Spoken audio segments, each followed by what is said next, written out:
6 months ago, my life was quietly falling apart. On the outside, everything looked fine. I had a job, I had people around me. I showed up every day and did what I was supposed to do. But on the inside, I was running on empty. I was anxious for no clear reason. I was tired in a way that sleep couldn't fix. And no matter how much I achieved, it never felt like enough. Then I changed one thing, just one. I stopped putting God somewhere in the middle of my priorities, and I started putting Him first.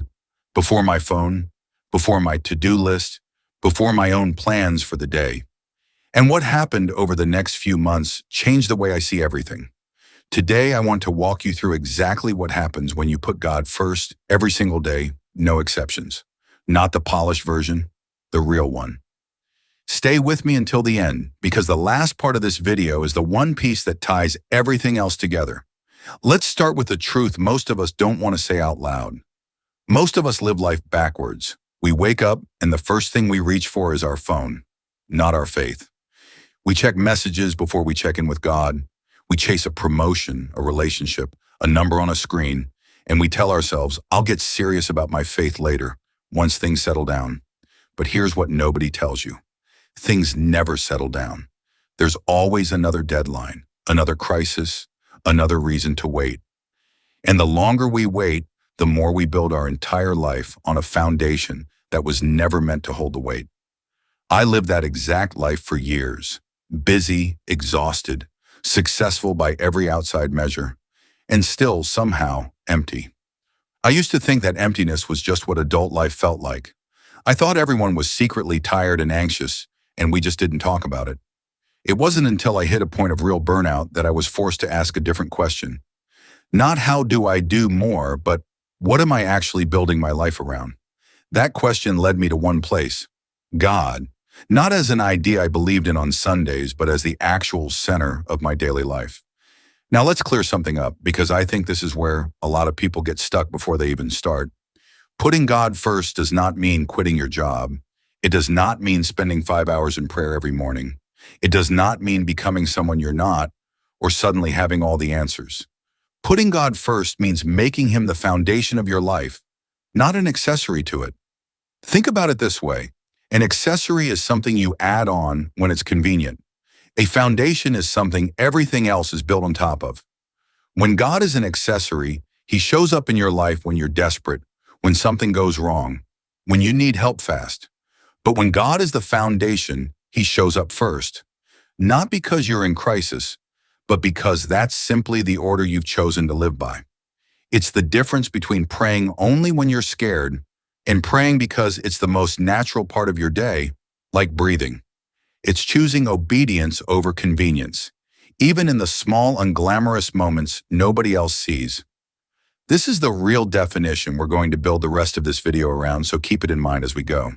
So what actually happens when you live this way? Let me walk you through 5 real, tangible changes, not abstract, not vague, things you can actually expect to feel and see in your own life. The first change is this.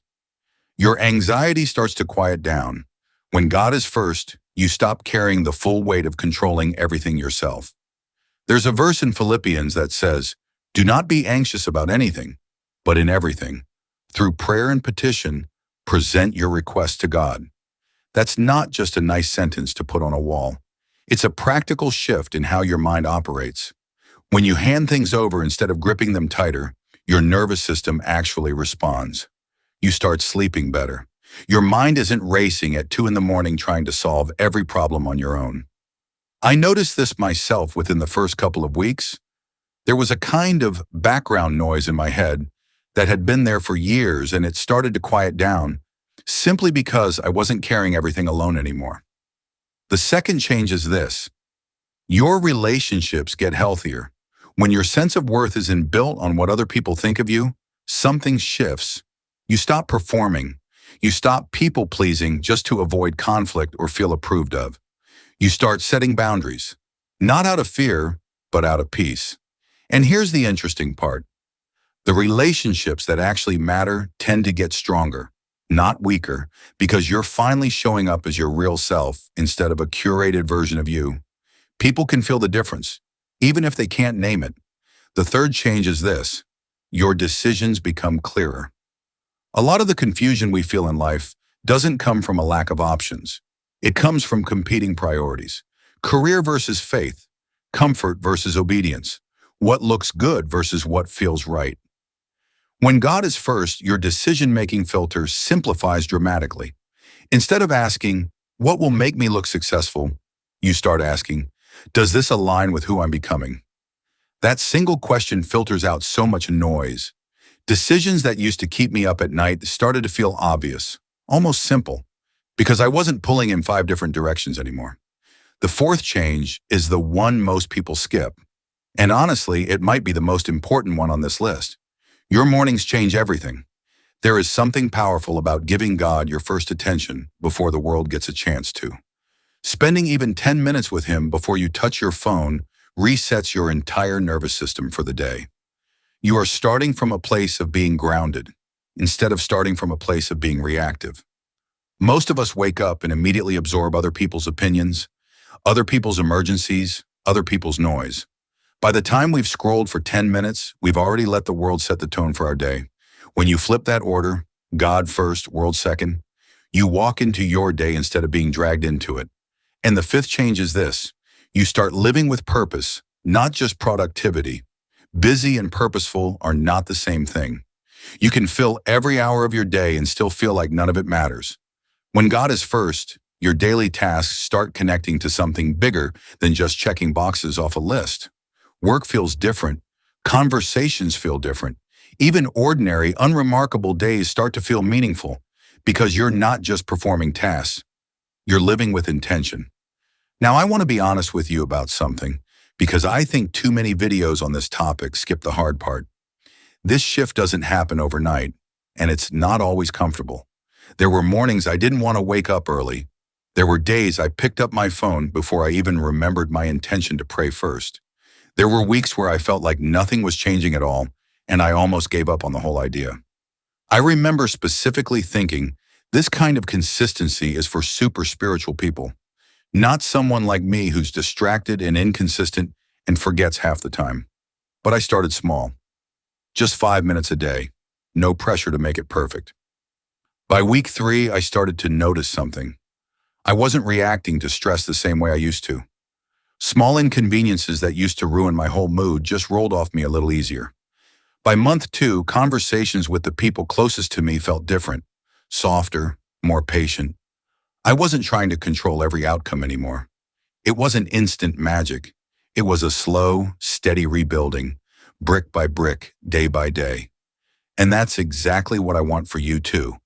Not a dramatic overnight transformation, but a steady, real one that actually lasts. So let's talk about how to actually start. Because understanding this is one thing, living it is another. Here are 5 practical steps you can begin today, not someday. Step 1. Before your phone, give God your first 5 minutes. This doesn't need to be a formal prayer. It can be as simple as sitting quietly and saying, "Thank you for being alive today." The goal isn't perfection, it's order. God first, everything else after. Step 2. Read 1 verse, not a whole chapter. Most people quit because they set the bar too high on day 1. Consistency beats intensity every single time. 1 verse a day, read slowly, will do more for you over a year than an ambitious plan you abandon after a week. Step 3. Talk to God throughout the day, like an ongoing conversation, not just a scheduled appointment. You don't need special words. You can talk to Him in the car, while you're making coffee, while you're walking. This is what keeps Him first, not just first thing in the morning, but first throughout your entire day. Step 4, end your day by reflecting on one moment where you saw Him show up.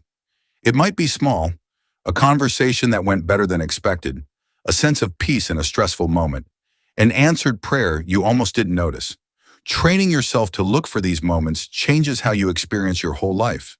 And step 5, protect this time the way you would protect an important meeting. Because honestly, it is one. We rarely cancel meetings with people we respect. Give your time with God that same level of respect and watch what happens to the rest of your day. Thank you for spending this time with me today. If this meant something to you, I'll see you in the next one. Take care of yourself and God bless.